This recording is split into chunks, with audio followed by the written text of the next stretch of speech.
believe it's harassment and intimidation of ourselves to be able to come to this committee. So thank you for that opportunity. Can I just ask in terms of time, for the 15 minutes, does that include your question time or does that come up? It's in total, so... In total. Well, we'll be as quick as we can. We get 14 minutes and 10 seconds to go because I've got a catch up of the slack scene. Okay, thank you anyway.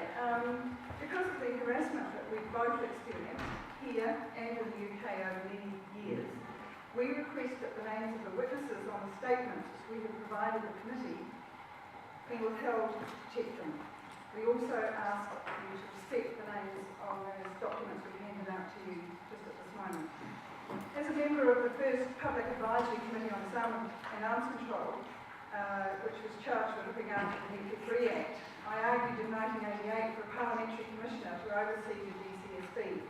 I therefore support the sections in the bill which call for greater oversight of and accountability by the GCSB by a committee made up of independent New Zealanders, including women and Māori, and I would ask also for consideration by this committee to look at the possibility of putting someone who's experienced surveillance, such as myself and others, to be there in a similar role to what Louise Nicholas has been doing with the police in terms of reviewing the culture. However, as I know from reading some of my SIS files, I have been under surveillance by the SIS since at least the mid-1980s because of my role as a peace and anti-nuclear campaigner since 1975. And when I asked for my SIS files in 2008, I was told that no files existed until my name was found on someone else's file, and so negative intelligence proved that there had been a file on me. I am a law-abiding New Zealander who served on 2 different UN Secretary General's advisory boards on some matters and represented various New Zealand peace groups at international meetings. For nearly 30 years, I have collected proof that I and my family have been subject to interference with my communications by phone, mail and email within New Zealand and internationally. We have supplied you with some of the witness statements about intruders into our Christchurch homes and offices, which have happened at least 5 times since my husband Rob's archive of anti-nuclear and his aunt Hilda Murrell's murder papers arrived in 1999. Those break-ins happened when we were overseas and my daughters were in our home. We have had reports from neighbours during the last 10 years of people sitting outside our home reading in cars for up to 2 hours to the point where they thought they were being spied on. We don't know if it is the GCSB that has been illegally monitoring our family and sharing information with foreign powers, or whether it is another foreign power gathering their own information, either with permission from this government or not, but it continues to this day. I want to give proof of this. In June 1992, I received evidence that phone conversations between me and Rob in the United Kingdom were monitored and our mail intercepted.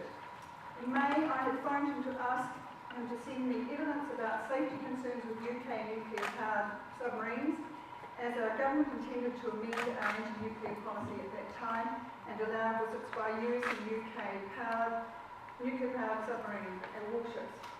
Rob asked for a transcript from Polaris and Deepwater documentary from the Thames TV. It arrived, sealed, but inside 8 pages had been ripped out. And those 8 pages, they actually contained the information that the chairman of the Nuclear Warship Safety Committee, when he was asked why the committee had banned UK nuclear submarines from visiting foreign ports until cracks found in cooling pipes in the reactor had been repaired, he replied that we would not like any size of accidents to happen at all, particularly in a foreign port. This was damning information which someone didn't want me to present to the government inquiry. Someone in the UK was therefore given the task of intercepting and tampering with Rob's mail. He sent me a video of the documentary which I copied and sent to former Prime Minister David Lange. A few months later, Lange reported to me that it had disappeared off his desk. I had been in communication with the Secretary about the issues. In 1993, we mailed from Foreign Minister Don McKinnon the International Association of Lawyers Against Nuclear Arms from The Hague, and another letter from Rob.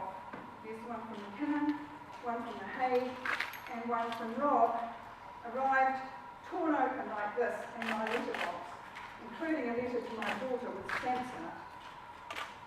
I asked my supervisor of my PhD at the university, he was the former head of the Prime Minister's Department, and he said, bring David Longy. I rang David Longy, and Longy reassured me that it was not New Zealanders listening to my phone calls, and that he had never given permission for me to be monitored. However, he warned me that it was probably UK, US or French operatives whose governments were threatened by the case we were taking to the International Court of Justice to challenge the legality of nuclear weapons. He told me to tell the Christchurch police and to phone them again if they weren't prepared to keep an eye on me and my daughters. I was a solo mother at the time, and he was concerned for our safety.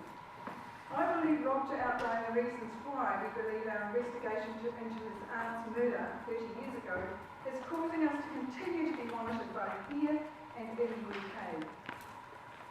I'd like to show some other examples, and I'd like you to even be able to look at these if you want to, because I'm not making them up. For example, the first letter I ever wrote to Rob in Britain, we weren't even really talking to each other, it was written out in that end. And the first few that came to me, even before I got a PO box, were writ like this and like this. It's been going on for 30 years, and I have to say, I'm actually quite sick of it. But I've had them opened at our letterbox, at our PO box, and in the UK. Letters have come from Ireland, Geneva, New York, Germany, and Sweden. My UN documents from the meetings with the UN Secretary General, my board meetings. The papers have arrived when I posted them even from England in this condition. This is addressed to myself, from myself. It had my UN Secretary General board papers in it. It is completely empty. I have not touched the envelope. It says, item damaged before arrival in the UK.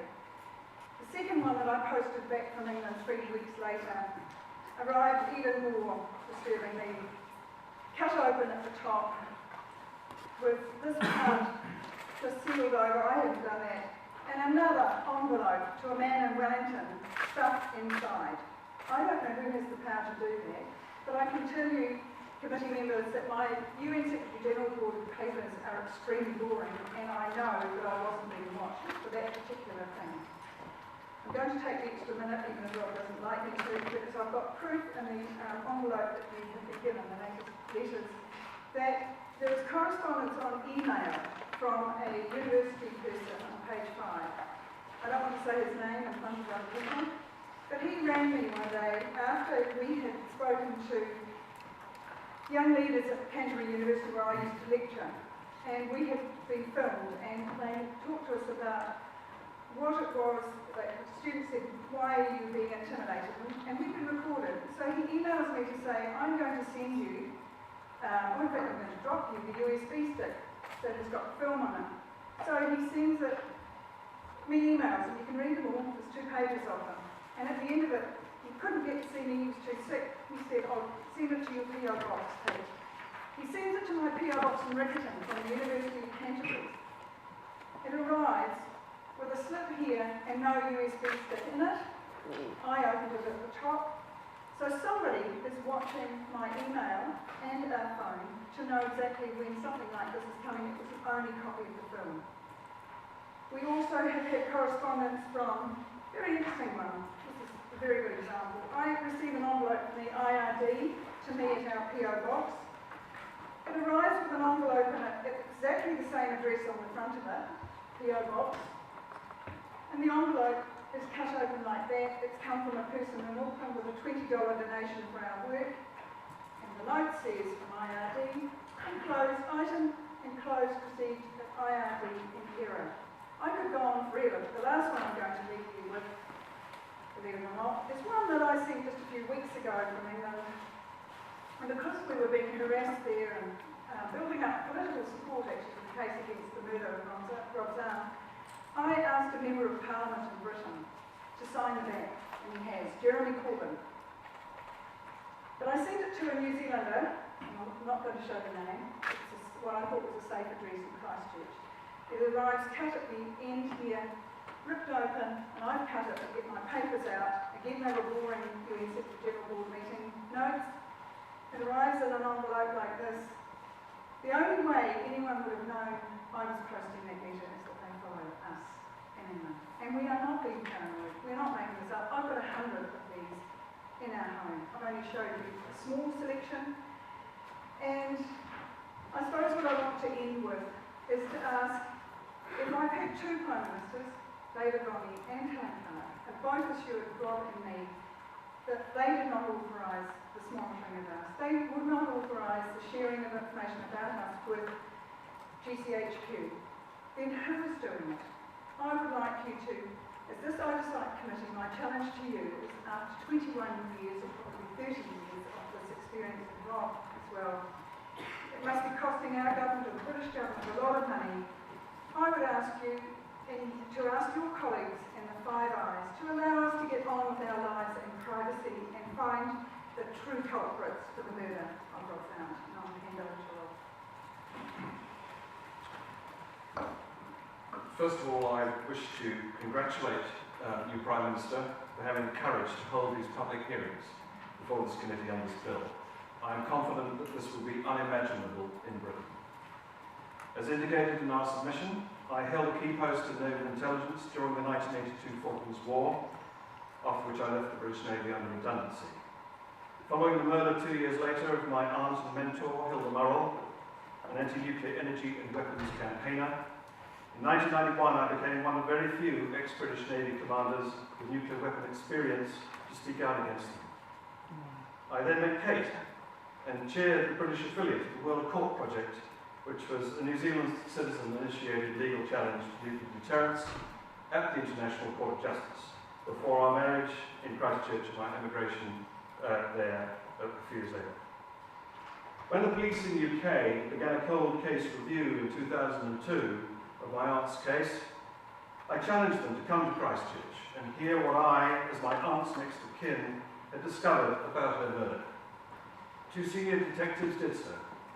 And it was around then that an ex-New Zealand Army neighbour noticed a suspicious British couple renting a townhouse next to his, about 200 metres from ours. They were there for some 2 years, which covered the cold case review and the run-up to the 2005 trial of Andrew George, the man we have reason to believe was set up for my aunt's murder, but was a key witness. About 2 years ago, our neighbour saw the same suspicious British man again in our local ward. When I asked the detective leading the cold case review if he could arrange for our home to be swept for bugs, this is what he said. If they're state-of-the-art, they won't find them. And if they're not, do you want another break-in? Interference with our mail, phones and email intensified after Andrew George's conviction and failed appeal as we began writing this book. We suspect this is because we have gained access to evidence known to both prosecution and defence, not presented to the jury, which probably would acquit Andrew George. He's in jail for 15 years. Furthermore, this information indicated collusion between police, forensic science service and the state security authorities to cover up what amounted to a state crime. To protect sources, we have had to take extensive precautions, including never allowing our house to be unoccupied, never discussing sensitive information or plans in our home, or sending emails about them, dismantling cell phones before meetings, arranging safe remote storage for documents and safe addresses for mail. Phone calls to and from the UK, including with British MPs, have often been cut off. Recently, an email to 2 MPs, one of them Austin Mitchell, our British political champion, was blocked. And we even received notification, connection refused. You can see evidence of this on page 5 of the set of documents I've just given. Since publishing the New Zealand edition of our book in October 2011, we have received new information, leading to the possibility that my aunt was suspected of obtaining copies of extremely sensitive information which could seriously embarrass the current British government. and that someone in Britain could have copies and might try to send them to me. This would explain the extraordinary ongoing interference with our communications, in which we fear GCSB could be involved. To give a recent example, last week, when I tried phoning the UK publisher of an updated edition of my book, and I've got the cover here, it's appearing in 3 weeks, it's in the last sheet of your documents, the number would not connect, and I tried 3 times. I succeeded only after using another phone number and getting them to phone us. This made us suspect GCSB interference. We have done what we could to report our concerns to the appropriate authorities and have met the Director of the SIS, Dr. Warren Tucker, the National Security Officer from New Zealand Post, a Privacy Commissioner, Telecom New Zealand and the Christchurch Police. Even when a monitor was placed on our PO box, one morning I found it open but locked, with the mail sitting inside, the only one. That felt very threatening. It seems they are powerless to prevent such criminal activity. And I now like to refer to the top 2 sheets in your set of documents. Well, I'm terribly sorry about We're running out of time. I will, anyway, if you'd like to please read those documents about the change of policy of GCSB, and they now confirm that I now whether they have any information on us. Thank you. And I'd just like to end by saying I would like to give this committee a challenge to try to increase the oversight and accountability, require GCSB not to collaborate with any foreign power, attempting surveillance, let alone harassment of law-abiding New Zealand citizens in New Zealand. Instead, GCSB should be required to report any evidence of such criminal activity by a foreign power. And thank you, gentlemen, for this wonderful opportunity.